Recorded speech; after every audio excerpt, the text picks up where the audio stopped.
Good afternoon. This is my fifth drawing presentation of the brain from a midline sagittal view. These are the structures in the brain that I'll be covering in this presentation. Starting with this Netter's plate here, 107. This is a sagittal view of the brain. We're looking at it from the perspective of the right side of the brain. This slice is from the right side of the brain. This here is my anterior. This is my superior. This is my posterior. And this is the inferior. This is the cerebrum. There are two cerebrum halves. They're separated by dura mater called falx cerebri. As we proceed superior and posterior to the posterior aspect of the brain, we run into dura mater here that separates the cerebrum from the cerebellum called the falx tertium cerebelli. We have the cerebellum here.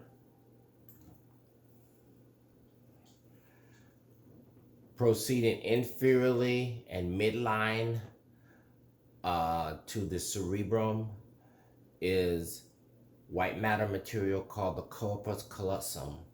This is what connects the left and right hemispheres of the brain. We start here with the rostrum. Then we proceed to the genu. We go superior around and towards the posterior aspect. We are traveling through the trunk right now to the posterior aspect of the corpus callosum called the splenium. We have a thin sheet here inferior to the corpus callosum, or your inferior and slightly posterior to the corpus callosum are your lateral ventricles. This thin tissue here is called your septum pellucidum. That's what separates your lateral ventricles from one another. Inferior to that and slightly posterior is your fornix. This is the posterior aspect of the fornix. Anterior at the anterior inferior border of the fornix are your mammillary bodies, which are here. Inferior to that is your third ventricle here.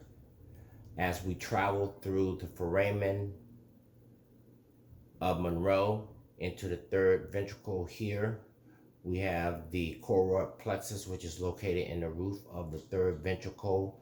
We have interthalamic adhesion. As we go posteriorly, we run into the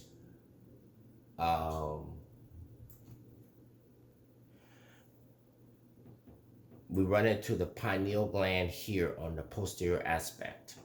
Okay, traveling inferiorly and posteriorly to the pons here, the midbrain and the pons here, is the aqueductus sylvius. The aqueductus sylvius connects the third ventricle to the fourth ventricle here. The fourth ventricle has left and right foramen of Luschka, which protrude into the cerebellum and then proceeds inferiorly and out into the spinal column and subarachnoid spaces via the foramen of Magendie and the obex. Just want to take you back up the aqueductus sylvius from the fourth ventricle back superiorly to the third ventricle. We have posterior to the aqueductus sylvius the tectal plate here, the quadrigeminal plate here.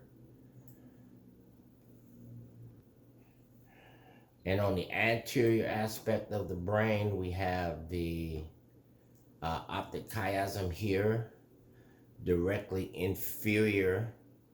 We're going to follow medial and inferiorly here. And this is the infundibulum, which connects the hypothalamus to the pituitary gland here. And we have the adenohypophysis, which is the anterior aspect of the pituitary gland, and the posterior aspect of the pituitary gland. This concludes the view of the associated anatomy from the lateral perspective. I'm going to take a little extra time in this next part of my presentation to demonstrate to you these structures from a three-dimensional perspective. Here are the lateral view of the ventricles here from a 3D perspective. I'll go through these really quickly. We have the anterior horn of the lateral ventricles, the body of the lateral ventricles, the trigone area between the body, posterior, the occipital horns, and the temporal lobes. We have the foramen of Monroe going into the third ventricle, the foramen, the aqueduct of Sylvius, which takes you from the third ventricle to the fourth ventricle, takes CSF from the third ventricle to the fourth ventricle. As we see here, the anteriorly and inferiorly, the foramen of Luschka. They are bilateral structures, left and right. And as we proceed inferiorly, we have the aqueduct of Sylvius here, which transports CSF from the fourth ventricle out through the subarachnoid spaces of the brain and spinal column. This is a view of the brain that I have pulled up on my new app that I purchased to help me get a better understanding of anatomy and its location in the different structures and their locations in relation to each other in the brain. We have here, this is from, we're looking at the left aspect of the brain here. We have the cerebrum here. We follow around, we have the cerebellum here. As I stated earlier, we have the falx tentorium cerebelli, which separates the cerebrum from the cerebellum. As I rotate around to your right here, I've taken a slice out and I've taken away all the structures from the left half of the brain. Here we have the falx cerebri here that separates the left and right hemispheres of the cerebrum. As we proceed around, we have the corpus callosum here, and as you see, it connects both left and right hemispheres of the cerebrum. Okay, we have here the ventricles, the lateral ventricles here, the occipital horn, the anterior horn, the body, the occipital horn, and the temporal horn. Okay, we have also the fornix here, and at the anterior aspect, this is anterior, this is posterior because of the cerebellum, this is superior, and this is inferior.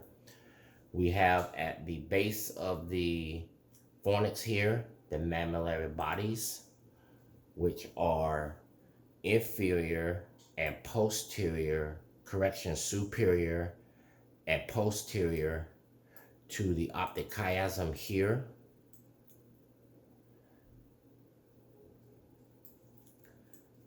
Okay, this is your third ventricle here. This is the foramen of Monroe that connects the lateral ventricle here to the third ventricle here. As we proceed posterior to the third ventricle, we have this little structure here called the pineal gland. Okay. CSF exits the third ventricle via the cerebral aqueduct or aqueduct of Sylvius, and it proceeds inferiorly and posteriorly through the pons here,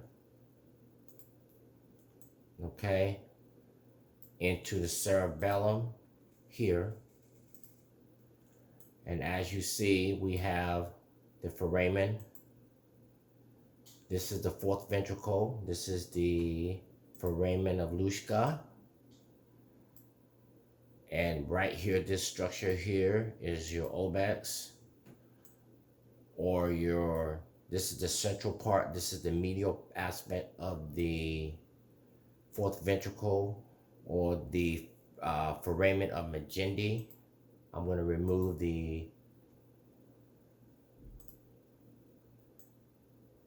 and as you see, they proceed into the cerebellum. The cerebellum. That pretty much covers the ventricle system. There's a couple of structures that I forgot to mention in the previous slides, which are your optic chiasm, which is on the anterior inferior border of the third ventricle here, and the hypothalamus on the anterior aspect of the hypothalamus, which is your optic chiasm here, inferior and posterior to that is your hypothalamus. This is your infundibulum, which connects the hypothalamus to the pituitary gland. This is the anterior aspect of the pituitary gland, the adenohypophysis, and this is the neurohypophysis, the posterior aspect of the pituitary gland. The final structure that I'm going to cover in this presentation from the 3D perspective is the medulla oblongata. That's inferior and slightly posterior to the pons here. There's a left and right hemisphere of the medulla, and as you can see from beneath, there are the gray matter tracts here around, surrounded by the white matter tracts.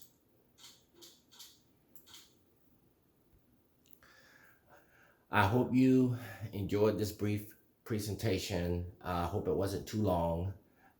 This is my sources that I use to put this all together. From Netters Online on the class website, and my Human Anatomy Atlas 2019, The Complete Human Body. I enjoyed putting this together. It was a lot of work trying to get everything in sync. This was a great quarter. I really enjoyed it, and I learned a lot about the anatomy of the human brain. I hope that I was able to pass a little of that on to you. Have a nice day.